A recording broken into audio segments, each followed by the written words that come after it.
What if I told you that being indigenous in America had nothing to do with blood and everything to do with paperwork?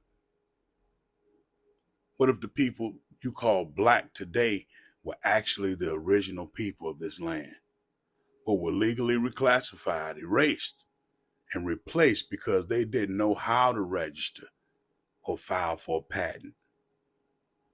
You know, the truth is this.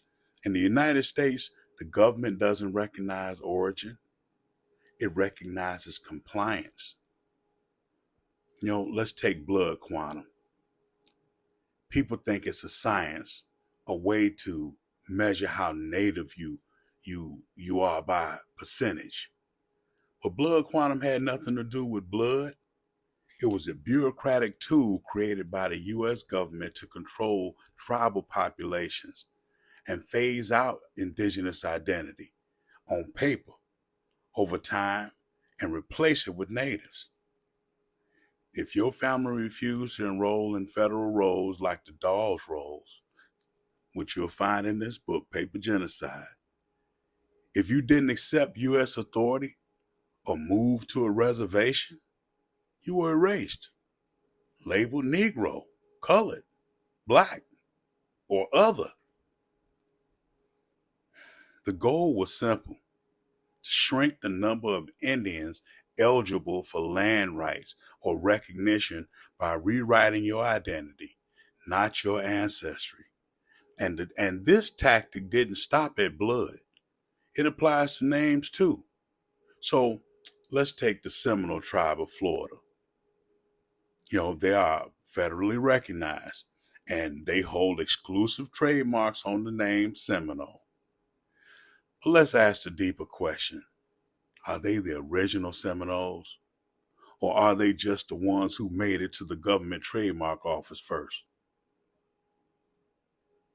See, many darker skinned indigenous families, especially those from maroon communities who resisted capture or refused to be classified, were never given the opportunity to trademark their names and their identity.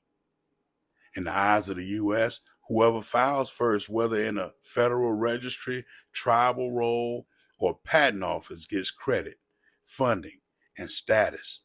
Meanwhile, those who live the truth get erased, get paper genocided. Let me be clear. Federal recognition is not a validation of who you are. It's a stamp of approval from the same government that tried to eliminate you. Blood quantum was never about ancestry. It was about turning tribal nations into census categories. Trademarks and tribal rolls weren't created to protect you. They were created to manage you. And today, the legacy continues. Many of the dark-skinned people you see labeled Black or African American are actually the descendants of the mound builders, the water protectors, the people who never left. They were just renamed, reclassified, and paper genocided. So, no, we're not Afro-Indigenous. We are indigenous, reclassified.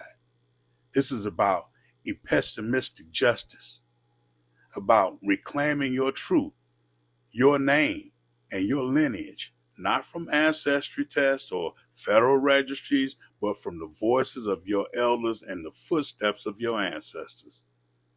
Because in this system, being first doesn't mean being original. It just means you complied. So if your people weren't counted, if they weren't trademarked, if they weren't enrolled, that doesn't mean you're not indigenous. It means your ancestors resisted. And now it's your turn to restore what they refused to surrender. Get this book.